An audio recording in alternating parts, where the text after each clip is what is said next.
Om Sahana Bhavatu Sahanau Bhunaktu Sahaviryankaravavahai Tejasvinavadhitamastu ma vidvishavahai. Om Shanti Shanti Shanti.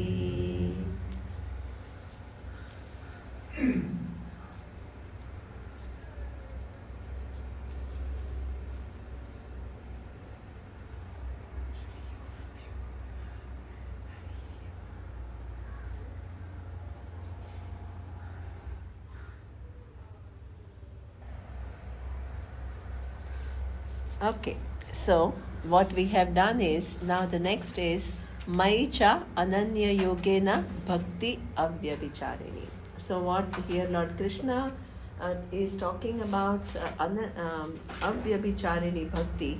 So Bhakti which doesn't come and go, that means whatever you do, your connection with Ishvara doesn't go away.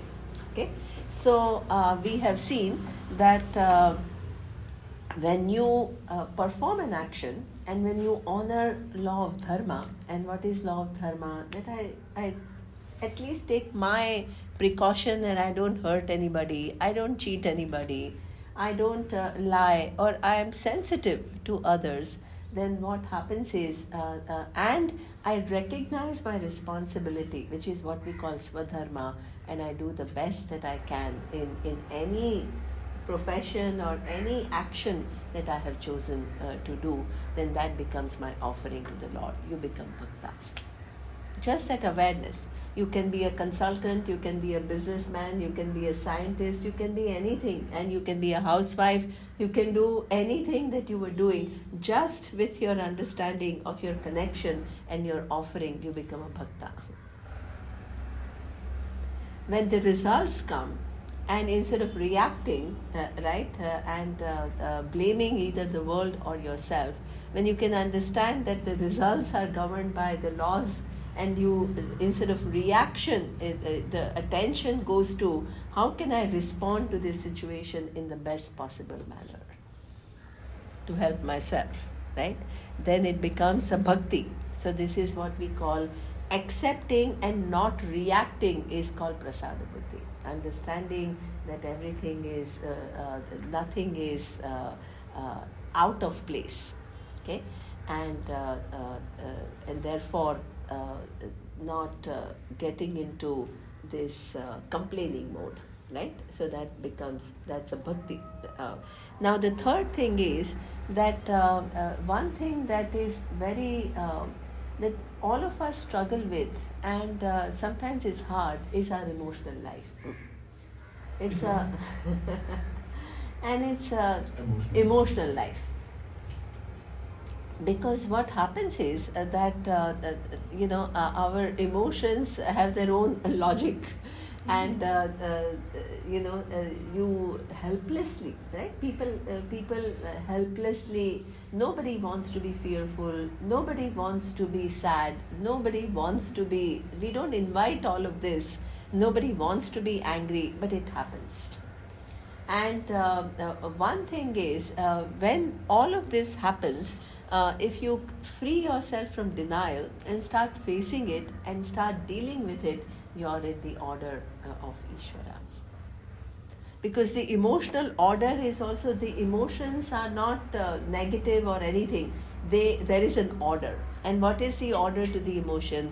This is what I went through, and this is how I will feel. There is a certain cause and effect relationship. How can you change that? Well, the only way to change it is to add new causes which are more favorable. You can't go back and change the past causes, but what you can do is be conscious about your present causes. If your present causes are also just like your past causes, you're not going to improve. So that means your little resolution that whenever there is an emotion which is emerging, I look into that emotion and see what is my story behind that emotion. What that emotion is coming, but beneath that emotion, which is a surface, but beneath that there is a certain belief, a certain orientation, certain story that you are telling yourself, and then what surfaces is the emotion. So what generally we try to do is we try not to have emotions, but actually what is Vedanta is that you actually, when you correct this deeper story, the emotion will change automatically. It's an indicator. Emotion is just a last indicator of what is happening. So instead of trying to work at that level, we try to see what is causing it, and we change the causing, right? The causal factor. Now, one thing that, in fact, a lot of psychotherapy is about that you go with some discomfort, and they talk to you, but they don't just waste their or your time. Through this talking, what do they see? They make you yourself see certain cause and effect relationship between why you're thinking like this, right? They are professionals. They know how to guide your mind so that you yourself can recognize where is it coming from, and how it is persisting, and how it is capturing you, and how at times you are helpless. Now, what is it that Vedanta does in addition to this psychology, right? Which is a wonderful discipline. I don't need to, but what it does is, one thing that Swamiji was telling us, that suppose you see a psychologist and you have this feeling of distrust that you live with, that anybody who's close to you, you cannot trust. Why? Because at a young age, suppose your trust was violated, somebody that you loved very much acted in a way that was, sometimes it's not that they didn't love you, right? Suppose your mother was alcoholic, then what happened is all of a sudden, she was very loving, but then she also flipped. And you didn't understand as a child, how come my loving mother is now completely different? And this violation of trust, we need to rediscover this trust in life, and how you will do that, right? So sometimes when you go and see a psychologist, they will tell you that right now, it may have happened with your mother, but right now you're with your spouse and you still cannot trust. So why can't you trust? Because that feeling which is unaddressed keeps resurfacing in so many different scenarios. And you yourself don't recognize why, the way you perceive the spouse's behavior, your mind tells you that, oh, there is something fishy about it. So just simple things, how people behave, right? So I have a couple, and so they are very nice, and, so she was telling me one day that, she comes to my classes and she says, I've become more and more somebody who wants to stay home. I want to reflect, I want to read, but my husband still loves going out and going and partying and all. So what do I do? Because now we are like becoming slightly different human beings. So I said, no, but unless there is some major problem, it's okay. You can accommodate. He's a little extrovert and outgoing, and you are a little introvert. But then she says, what do I do? Every time he wants to go out, what do I do? And I said, there is no rule that you have to go every time, or there is no rule that you don't have to go. You can choose, right? Some parties that you may want to go, you want to meet people. Some parties you're not interested and you choose to stay home. There is no rule that you have to go and tag along with him at every party, or forever stay at home and let him go alone, right? You can use your discretion and you can choose. You know what she tells me? But suppose I leave him alone and he starts liking somebody else. Yeah. Yeah. Fear. I was quite surprised. So what it means is that after 25 years of living together, you can't trust the person. That I always have to be around to make sure that he doesn't just go somewhere else. What kind of relation you're living with this person?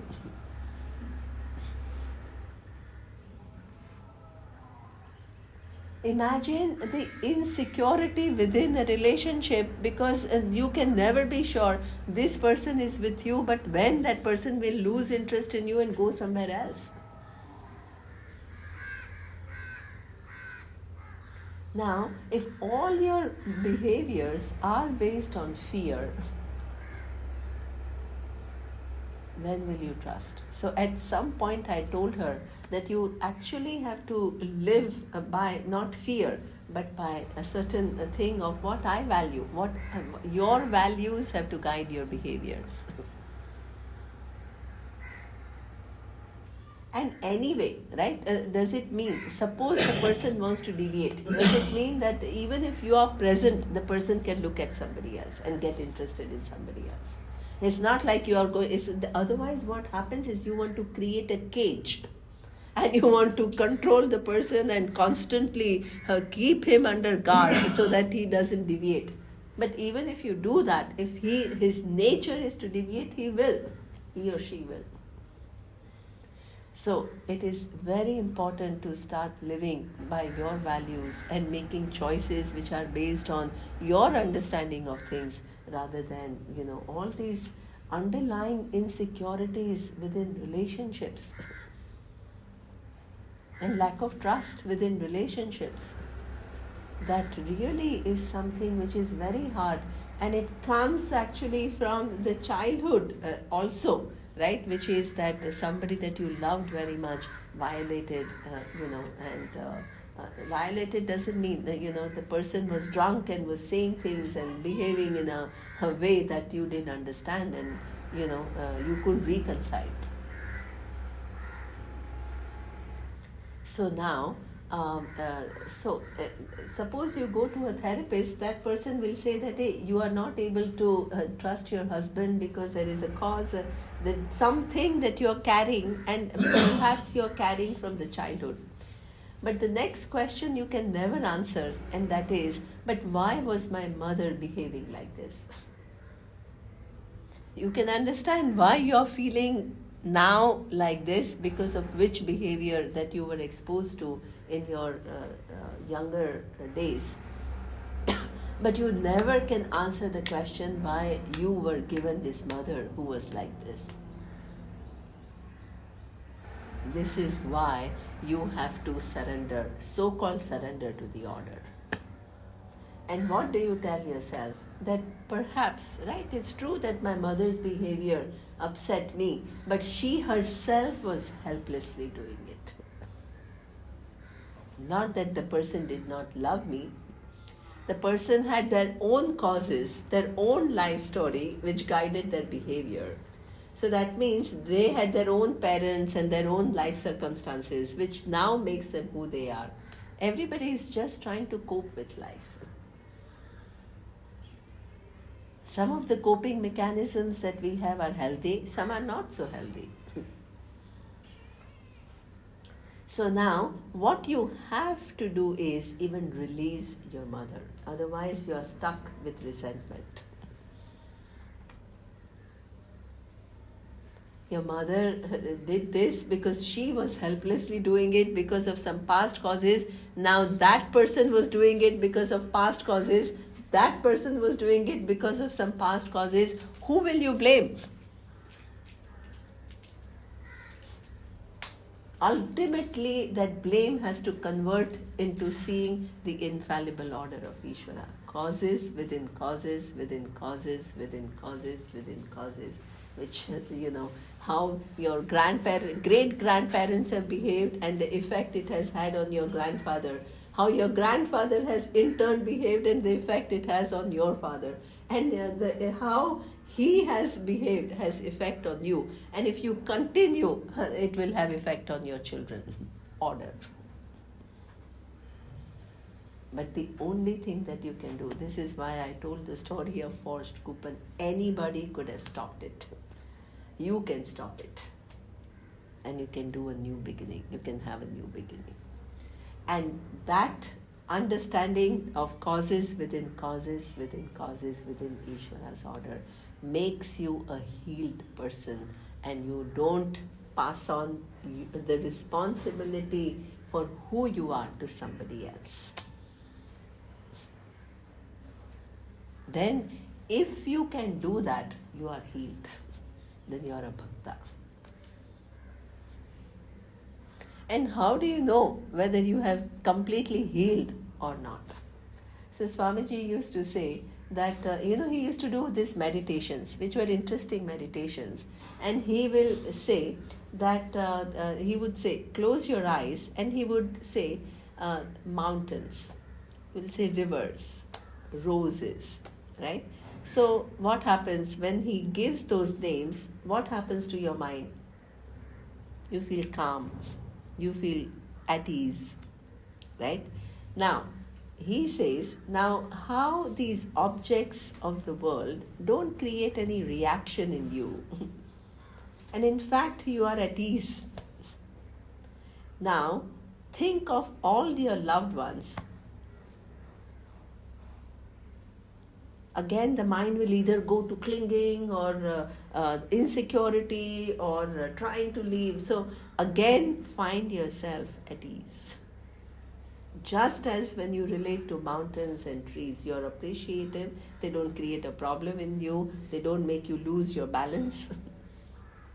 But you are alive, you, right? Also, the same behavior with loved ones.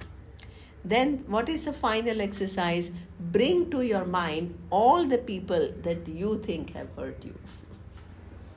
You think of? Those who have hurt you, that you think you have hurt you. Then what will happen? Your blood pressure will go up. Your teeth are clenched. Your face becomes like this.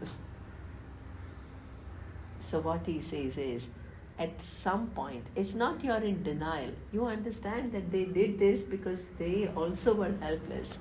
But when it creates no deep reaction in you, just as you observe the world and you don't lose your composure, if those people don't make you lose your composure, internal composure, then you know that you are healed in life. What does it mean? Nothing really can shake you anymore. Nothing can make you lose yourself. But you observe and you are lucid, you know. But you also understand causes within causes within causes where there is no blame. It's just order, and just one infallible order of Ishvara. And you do Namaha, my Namaskara. Right? As we go to Ganga, and see Ganga, taking a dip in Ganga is very symbolic. You come with all your pressures, and then, it's not easy to take a dip. But you take a plunge and you come out so refreshed.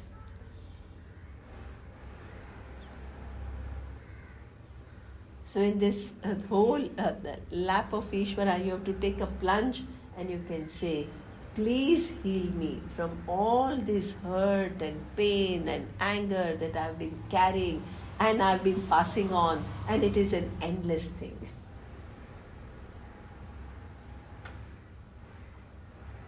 And just let me start afresh with a new understanding, with a new vision.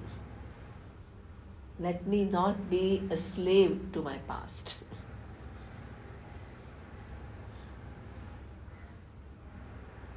So, this is something that we all can do to help ourselves. Just dip in this so-called bhakti, and then you come out fresh, healed human being. The other form of bhakti is, as I told you, this self-criticism, low self-image you can address. Because this low self-image comes from sense of isolation, smallness. And as you begin to connect with Ishvara, what happens is you begin to see yourself as manifestation of this divinity. There is no self-condemnation, there is no feeling of smallness. There is no superiority either, because you are not telling yourself, I am great. So this All these are forms of bhakti. Your bhakti to Ishvara includes everything, your whole life. Now imagine when your relationship with yourself, your relationship with the world, your relationship and how you perform actions, how you receive result in all these areas, your emotions, in all these areas you have brought the awareness of Ishvara. And the infallible order within which, impartial order within which, or unbiased order within which, and all this whole universe is just, just going on and on and on for billions of years.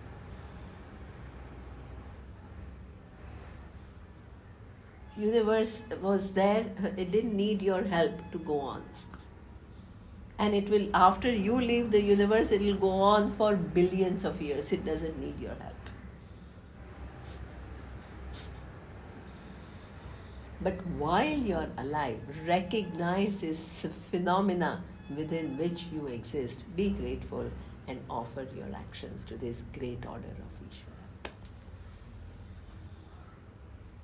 That little bhakti, and what happens is it is transformative. It will transform you over a period of time. You can't be the same person anymore. Otherwise, you keep struggling.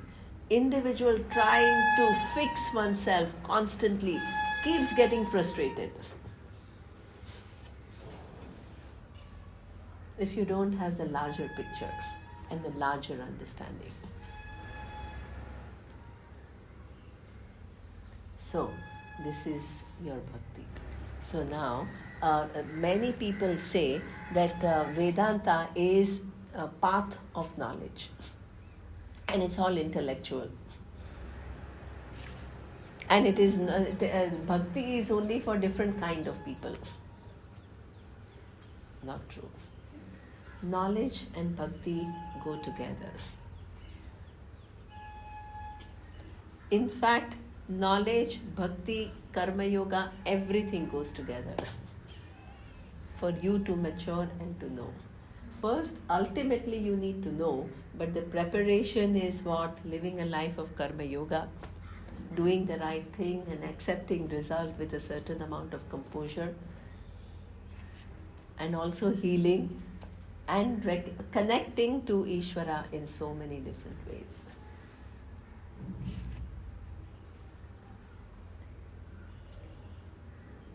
So now,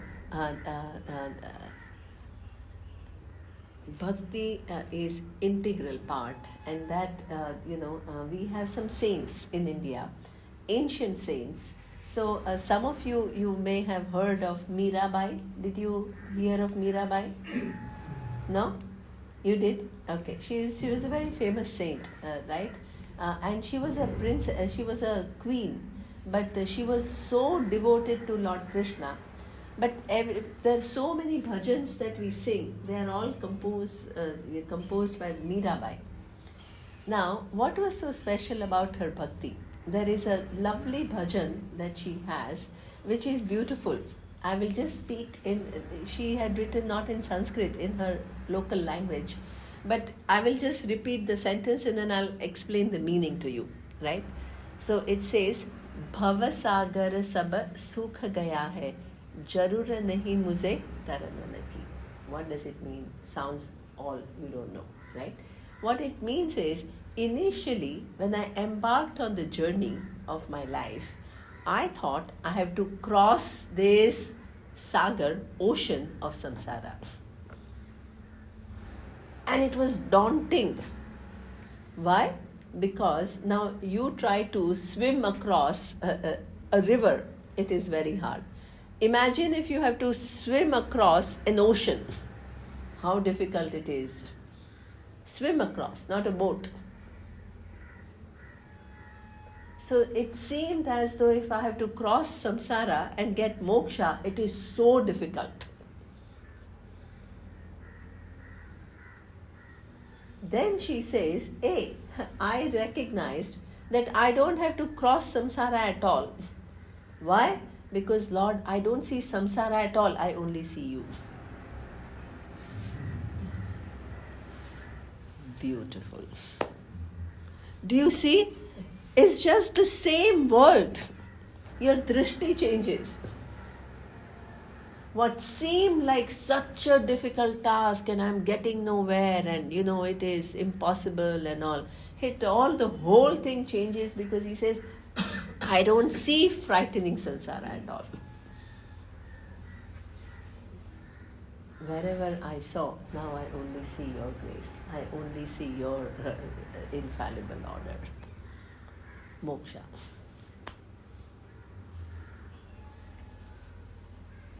As long as you think moksha is a small person becoming big, keep, right? There is already one undivided whole. Connect to it. And the magic happens. This is one. Then there is another one, saint, and his name is Narsi Mehta. And he is from our state, Gujarat. And he, very similar idea. In Gujarati, there is a poem which says, Jagine jo to jagat dise nahi. What? When I was living with darkness of ignorance, then what? Everything was difficult. But now I have woken from this ignorance and I see the truth. And then what? I don't see any suffering at all. I only see the blessings. And I only see the glories. So, this is why we have this, we have depiction. And some of you have seen Nataraja. Nataraja, Lord Shiva in that dancing form. Have you seen that? Yeah. Right? That is a representation of the universe. Now look at this. There is a constant dance, so everything is in a flux. But everything is in a flux, not in some random way. Even though it's a moving image, it is looking so beautiful. Why does it look beautiful? Because there is some harmony. So when you begin to be sensitive to the harmony in the universe, sound harmony, you can become a great singer. There is just so many harmonies, right? And your mind begins to appreciate all these harmonies and begins to align with it. Life becomes much, much, much easier and it begins to flow. You don't have to struggle. This is the first step. It's a very important step. You don't need to fix anything, including yourself. Just be alive to what is, and everything will automatically start flowing. But invest. Don't be threatened by this inquiry. If you're threatened by the inquiry, what it means is you want to stay with your thoughts. You don't want to see the larger picture.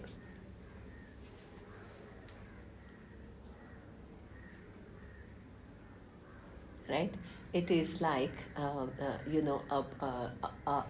frog in a well. So the frog in a well wanted to see the universe. So somebody said, oh, you want to see the universe?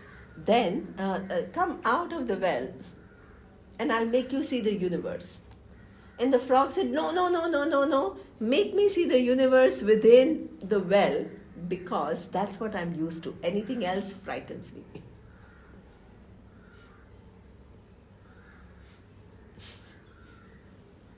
This is all what we do. We create self-boundaries and we decide we only want to move here. Anybody who attempts to make you see the world differently, you're frightened. No. This is no. You show me, I'm interested in seeing, but within my defined boundaries. You'll never get out. You only will be within what you have decided is your comfort zone. You don't little guide yourself to see the truth. So what does it mean? That bhakti allows you to let go a little bit. There is a little merging of the individual. This individual who always wants to keep its identity intact and see itself like this just begins to, in this wonder that is the universe. And within this wonder that is universe, you are also part of this wonder. Just doesn't, just diffuse this, diffusing of this. This is, this individual and individual boundaries is bhakti.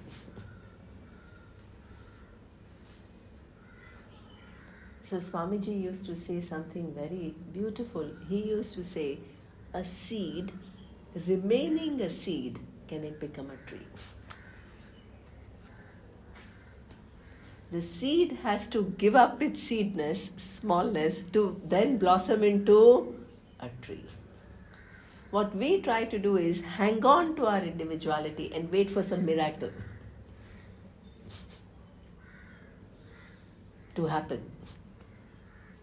But that means this individuality is still something which then decides, and waits, and you don't give up this individual. And how will you give up the individual? It's impossible to give up the individual. Only way that you can give up this individual which is guiding and limiting your life is by recognition of Ishvara, bhakti. Because in bhakti, you connect with something much larger than you. And you open your heart to it.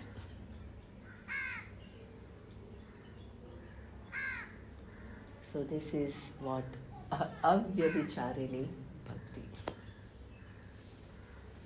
Is it clear, this value? Yes. Yeah. Yeah, it is nice. It's a lovely value. So please don't think that for people who are in Vedanta, there is no bhakti. If you think like that, there is a huge loss. Huge loss. It becomes dry, it becomes intellectual, it becomes unconnected to your life.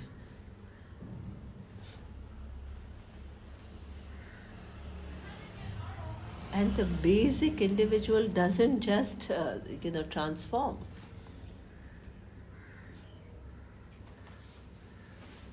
So, bhakti is essential. Okay. Now, the next word, value.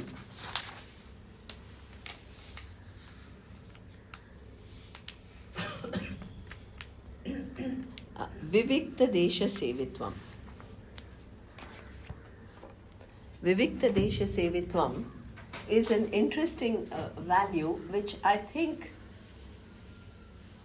I will write it first and then I will explain the meaning.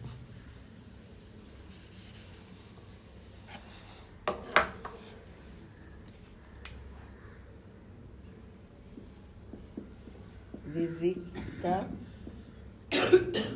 Desha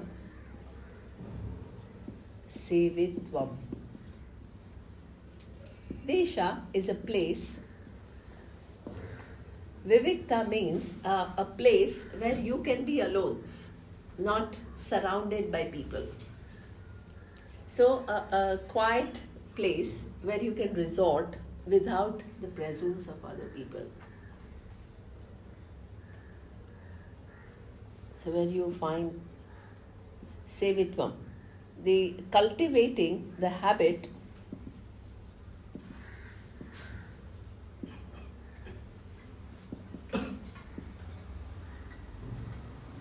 of from time to time resorting to a quiet place where you can be with yourself and you are comfortable with yourself. Because for so much of our life has become an escape.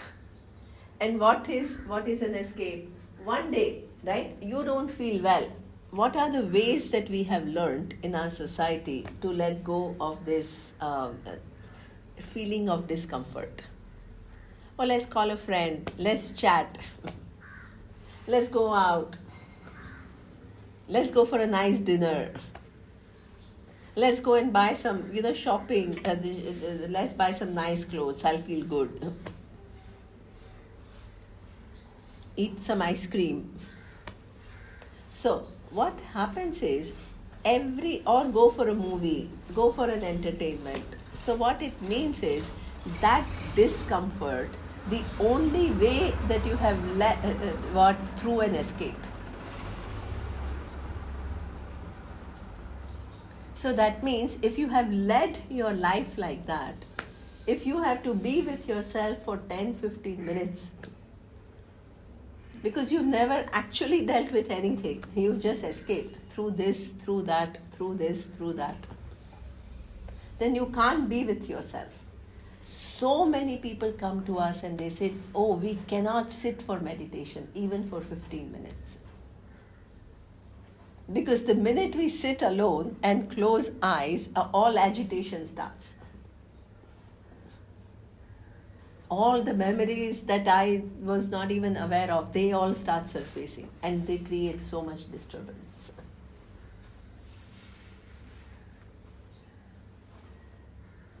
So that means that the whole life, is all just an escape. And then what is this value? Stay with yourself. Stay with your discomfort and undo it, because then you can free yourself from that discomfort forever.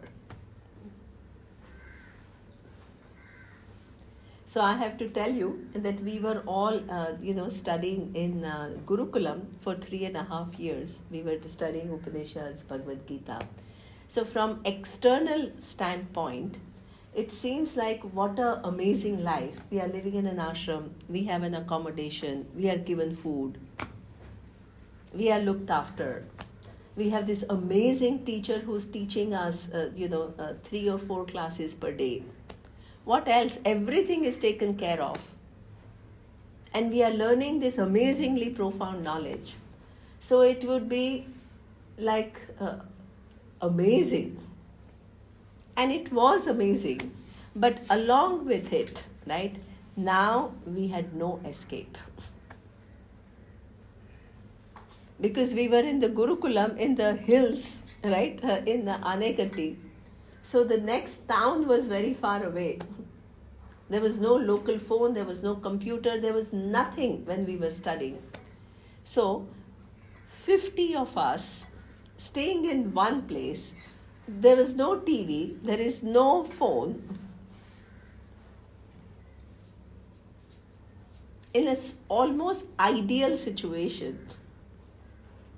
Do you think we all had, of course we had a great time and we learned a lot, but do you think that it was just all just wonderful and only beautiful? Everything that was here, it all started coming out. Everything. It was perhaps one of the hardest times, even though it was such an amazing time. But it was so hard because you never knew that you had all these things within you unaddressed.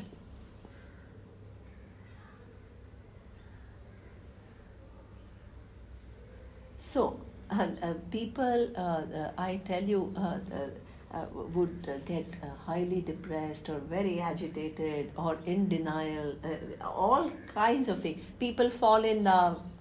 And then they begin to have problems. Then somebody goes with somebody else. Now this person is jealous. I mean, it's just one whole drama happening.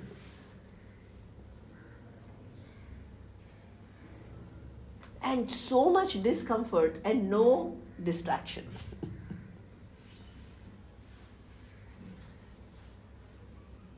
And Swamiji was so clever. He said that he knows. He says this is going to happen. But it doesn't happen to one, it happens to all 50 and each one has to interact with the other. So people start fighting with each other for small things. Overreacting. It's one whole big drama happening. Along with growth, please don't think it's only drama happening. Lot of learning, lot of growth. And at the same time, Swamiji used to say, this is your opportunity to uh, face it and free yourself from it once and for all. Let it come up. Don't try to hide. Don't try to run away. So, there was this person in my class. He was just quite amazing. I saw he was almost a genius. He was so clever in Bhashyam and he was so clever in Sanskrit and he was just outstanding. He was from some small village in Orissa.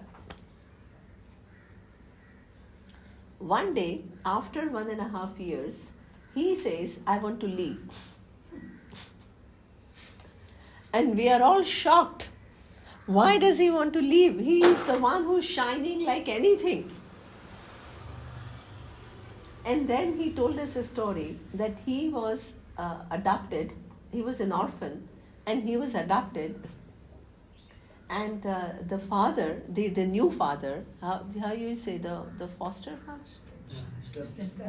Stepfather is not, okay, whatever. The person who adopted him, right? Is it a stepfather? No, it's not. Foster father. It's called foster father. Foster father. The foster father was a policeman. So he was very strict and full of rules. And he used to beat him up and all of that. And the mother was sweet and she was trying to protect him, but all the discipline and he got beatings and all of that. And he had such a strong impression. So one day, now look at his life. He couldn't take it, even though he was so bright. He couldn't take it. He ran away from home and he went to Rishikesh. And he went to Rishikesh and he became a priest in some temple. Then he heard that Swamiji is doing a course, so he came. But innately he was very smart, so he understood everything very clearly. But at that time, his whole past started coming and all the pain started coming. And at one point he said, the pain is so acute, I can't do it anymore. I have to go away.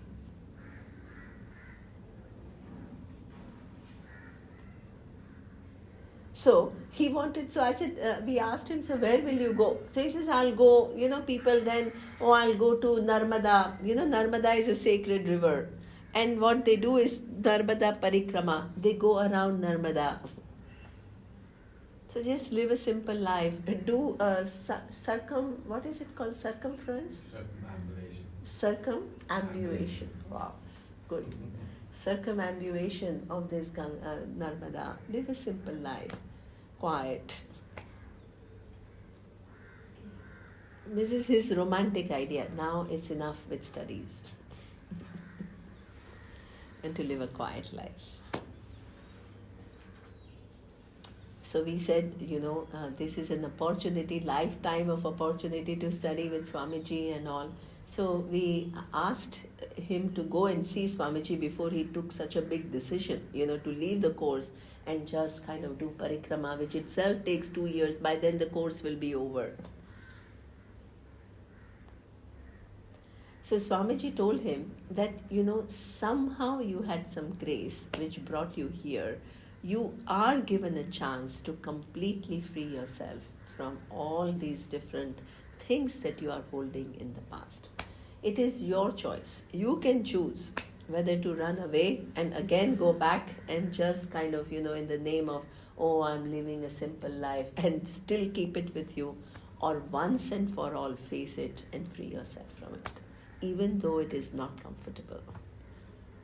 You have to choose what you want to do.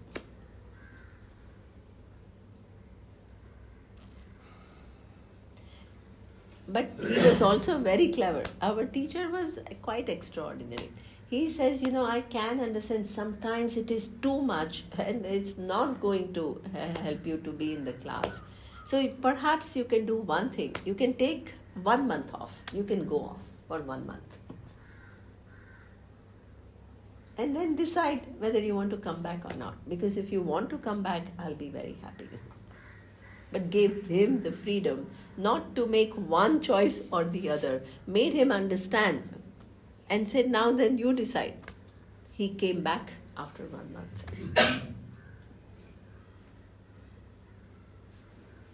He came back after 1 month because he saw that you can't just escape and go somewhere else. You going somewhere else, does it change anything about you in any way? It's not going to change. It goes with you. It goes with you.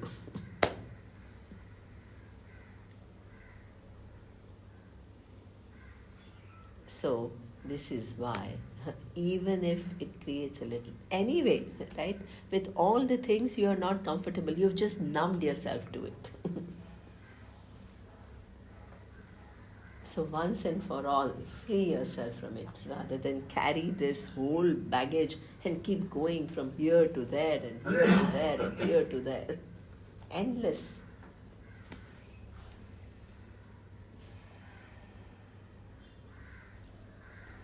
So, what is this Vivikta Desha Sevitvam?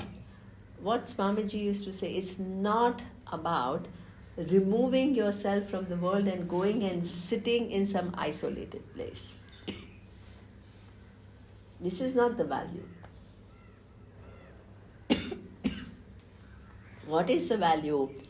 Be with yourself. Don't escape from life.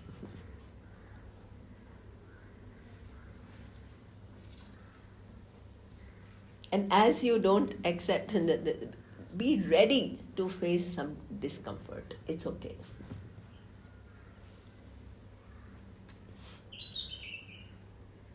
But overall, you have to heal yourself. So what does it mean?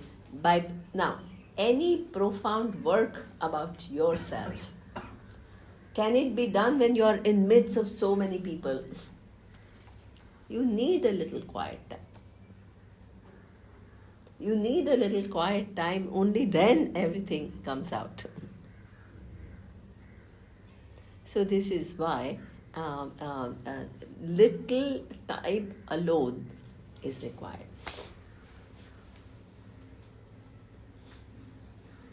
Doesn't mean you have to be a loner. It doesn't have to be that you have to remove yourself from the society. But little time of reflection is required. Only then you will have that comfort of going a little deeper and really your deeper being and transforming it. Anybody who's who becomes either a scientist or an artist or a musician or whatever, how many hours they have spent doing that thing and away from just chit-chatting and anybody who has achieved anything profound has spent time getting totally absorbed in that given thing.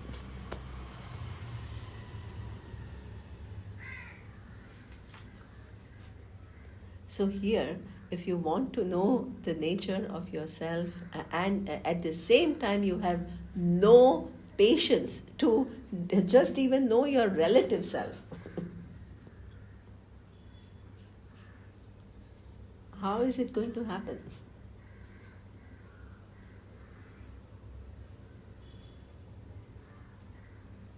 So, this Vivikta Desha Sevitvam is a nice value that,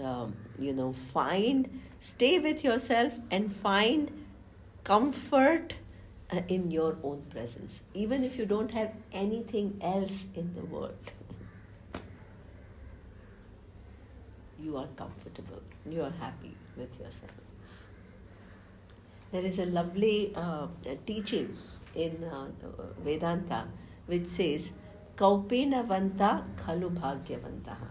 There are some people who have nothing, they just have one little cloth around their thing and they are sitting under a tree. But if they have done that inner work, they are happy. But if you have not done that inner work, sitting under a tree, you can bring the whole world with you, all unresolved issues. So we are not talking about whether to sit under a tree or not, but who is sitting under a tree and why you are sitting under a tree. Are you escaping or you are a wise person?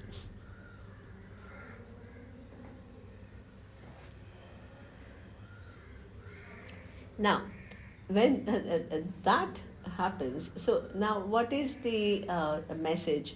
Stay away from people? No, that's not the message. Once you have done this work, you will find comfort alone and with others. Because you have done the work, you are free, you have found the freedom, then nothing is a problem. So I read a book, and it was a lovely book by some a person I think you may know. It was called 40 Rules of Love. Oh, that book. You have read the book? It's beautiful. Beautiful book. Gosh. It was amazing book, right? Amazing book. Amazing Just book. of a housewife, right? Yeah. Amazing book. Amazing. It was a lovely book. Yeah. But it is all a book through this housewife. There is a whole story which is about Rumi and his teacher. Yes. Who the Shams. What is his name? Shams, right? Shams. Yeah. And he tells Rumi one day, right? The Shams tells Rumi that what is being spiritual, and he says the first stage of spirituality is that you get out of the habit of blaming everybody else and you begin to pay attention to yourself. That is the first stage of spirituality. You have to decide enough of projecting on the world your dissatisfaction. Time has come for you to fix yourself, the dissatisfied self. For this, you need to spend time and to little bit get to know yourself a little bit better, see yourself in true light and change it. But what Shams told Rumi, that this is only the first stage. Don't think of it as a last stage. What is the second stage? Now that you have cleaned yourself up and you have, made yourself wise, you can go back to the same world and it doesn't bother you anymore. The same world which you thought was so bothersome. Now you have done your work and you are wise. So now the world doesn't bother you anymore. You can be in it free wherever and not lose your ground. Then he said there is a third stage of spirituality. And what is that? You are so comfortable and you are so wise that you not only can move freely, but you become source of inspiration. You become? Source of inspiration for others. Others look up to you and you lift them up.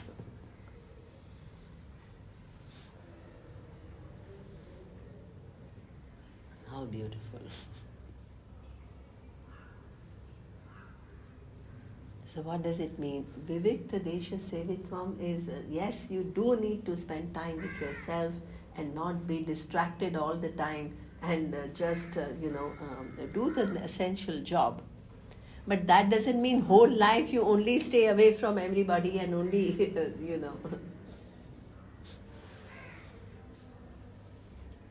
you find a certain ease. Okay, time is over. Find a certain ease where then you are comfortable, wherever.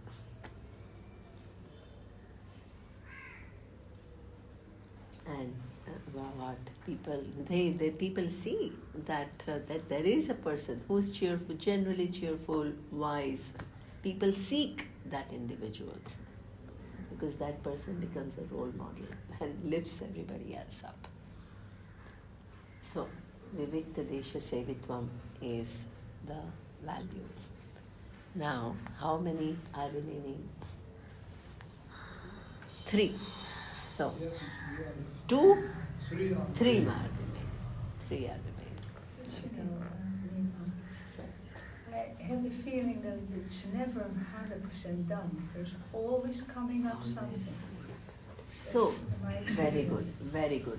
So, what is important is, this is why, see, this is one part of Vedanta, right? This is one part of Vedanta which is taking care of the relative person, which is very, very important because it creates a foundation for a higher learning. But ultimately, the freedom doesn't come from making you, this individual, perfect. It comes from understanding I'm the whole, I'm one with Ishvara. There is a certain paradigm shift. But in order for that paradigm shift to Yeah. happen, you need to Yeah. create conditions. Conditions, that's- Yeah. Otherwise, it will not happen. What did you say? You need to create. Some conditions, conducive conditions, so that that individual, as I told you, the mind has to understand everything, including the truth. So if the mind is getting confused and it's all over the place in small things, how will it get to the big things, right? So we need to make it noble. So these values are for that. That's why generally what happens, Yashodhara, is we teach both together. So we teach these values which is for a relative nourishment, and then we teach Upanishad which shows you your true nature. So then what happens is the mind is fully nourished with both.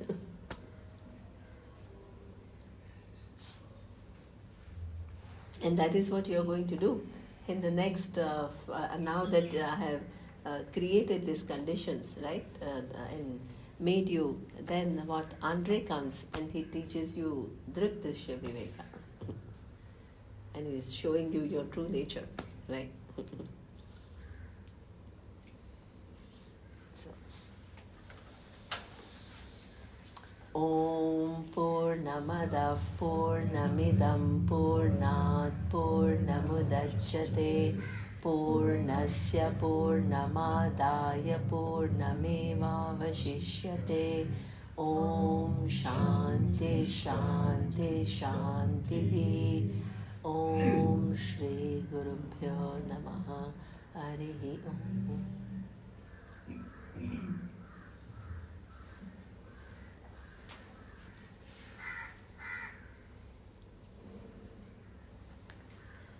So we have only 3 values left, and we have 2.5 days left. So now we have to decide, because I don't want to overload you with information. I think you have to stay with these values. So teaching something more, I think you're already going to learn from Andre, right? Dhrikdrishya Viveka, which will show you what the nature of reality is about, So what do you want to do? If you just want to break to, I think by tomorrow I will be finished. So tomorrow is the 13th? Yeah, Yeah. today is the 12th. Yeah. Tomorrow is the 13th. And yeah. I would love, I'm really appreciating this, and I'm sorry I haven't been able to come to all the sessions, but I would love some conversation or hearing from you regards the natural world and ecology, and what the crisis that humanity is creating in the world at the moment from so many different dimensions, and how this the relationship, because you talked about home being really relating to the home that we live in, but actually the home is the whole whole earth. Absolutely, yeah. I really value some talks around the craziness that we're creating on this planet that is likely to throw Us all out. Yeah. Yeah. I mean, ecology. Maybe I will talk about it. Of course, I will. But also, some of you may have a lot of information, and you may have a take, and you can talk about it too, right? Now, let's make it an open forum, right? Yeah, also And- is a very ecological, conscious person, Otto? He lives that already. So, Wow. Yeah, that's Yeah, it will be nice if we have a discussion around that, and it can be a group discussion. and not only my talk. Yes. No, this is only a thought from me, but that's another thing, and I don't know if you have done these things. But this meditation you were talking about, that's a very good meditation. So I was thinking, well, maybe that could be a good idea if it was other people would like to do that, to go, or if you lead it through that type of meditation. So we have a few possibilities. You think about it. One is we take a break completely after tomorrow. Just 14th is a holiday, and people. One session I would like, which is a feedback session. I want to hear from you and be honest, because I'm so used to saying you're great and I don't need to hear that. Right? I mean, if you think, yes, wonderful. But if you think, anything, be honest, because it'll be nice. Always a clue for me to learn, evolve, So that is good. So feedback, one session I would like as a feedback, and tell me about the place, about the food, be honest, right? And the teaching, the timings, the lecture hall, everything. You can tell us everything so that we know what you think. So that is, one thing that I would like to do. But in addition to that, we have 2 sessions, right? Suppose I finish tomorrow, I don't know which class I will finish. We can do some meditation. That is one possibility. The other is we can have a nice discussion on ecology and the state in which, the state in which we are all, and what we can do our little part, right? So we are not now, when we focus on that, then it's true. We have to recognize what we have created, but more importantly, we can't change the world as much as we would like to. What we can do within our capacity, within our scheme of things, a little contribution to help, at least we feel that we have done our part, right? So that is one possibility where everybody can share, because Otto and William, they all, can talk about it. The other thing is... the other day you were talking about prayers, and it was very inspiring. Yeah. I would love to hear some more because it was too short. A prayer was a little too short. Okay, we can talk a little bit more about the prayer. Or we can talk about, Julie, once in the morning, she was reading one of Swamiji's books. The book is Discovering Love. And it's a lovely book. But what she's very clever. She asked me, she says Swamiji is saying that love is not one of the emotions. Love is the only emotion. And she said, what does it mean? And I explained to her. So maybe perhaps we can have a little talk on that also. Sounds good, yeah. And I mentioned that already, that maybe we can, the sea and everything has given us so much, but there is so much plastic at the beach, and maybe, I know we can never change that because people keep on throwing it, but still, if we maybe just have one cleaning with all of us, that at least one time there's some plastic gathered, and I don't know what to do with it. No, but, that's the yeah, that is the main problem. Yeah. But I'd love to do something also. Maybe that's part of our discussion then, because it makes no sense to collect all this plastic. Yeah, and then. Yeah. Yeah. Okay. So we have few possibilities. Give me your feedback, right? And we will then take a call. Is there already timing for this feedback session? Sorry? Is there a time for this feedback session? Yeah, so we will set it up. It will depend upon when I finish, because I don't know exactly when I will finish. It all depends upon what you say and what comes, and so we have how many values left? 3.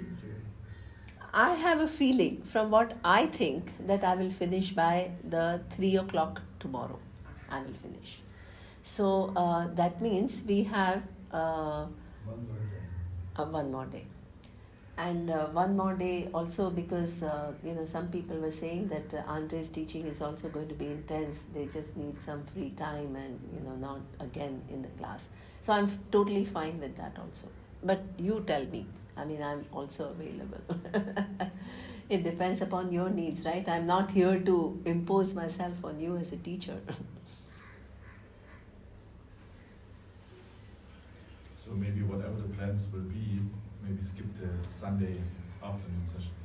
Yeah, For the- I think, for the yeah. time is- I think so, that because there is some very nice Ayurveda doctor that I hear in Udupi that everybody is talking about him. So one day I would like to go and see him also. So I think maybe 14th afternoon we can, all those who want to come, then I think we can finish on the 14th by lunchtime. And then there is no afternoon class, 3 to 4. Lakshmi Prasad is his name, this doctor, I think. So Yeah. then we need his name, his address, his contact. So I think Prem He is will. not there on Sunday. Isn't it Sunday? Oh yeah, 14th is a Sunday. And you have to be there in the morning. He finishes at 2. No, but Yes, then he's on Yeah. Sunday Every day. or every day. He said it No, is. Sunday. Well, Will you go and ask him today? Yeah, I think maybe I don't go. If he has to take another time off, then I rather see. Go Then with I him. can go to the Yeah. doctor, but don't have to skip. So then tomorrow afternoon we can take off. Yes. Yeah. She says that he closes at 2. But he said 4 to 7 is afternoon timing. All the, yeah, if his papers are up to date, it's 4 to 7 in the afternoon, and in the morning from 10 till 1. So perhaps we can call him and ask him. Yeah, it's better, no? It's better. Okay. We don't want to go all the way there and find that he's closed, right? Yeah, maybe at Yeah. reception they can check. Yeah. For Yeah. it's So then we'll adjust It says according clearly- to that. yeah, these are the times.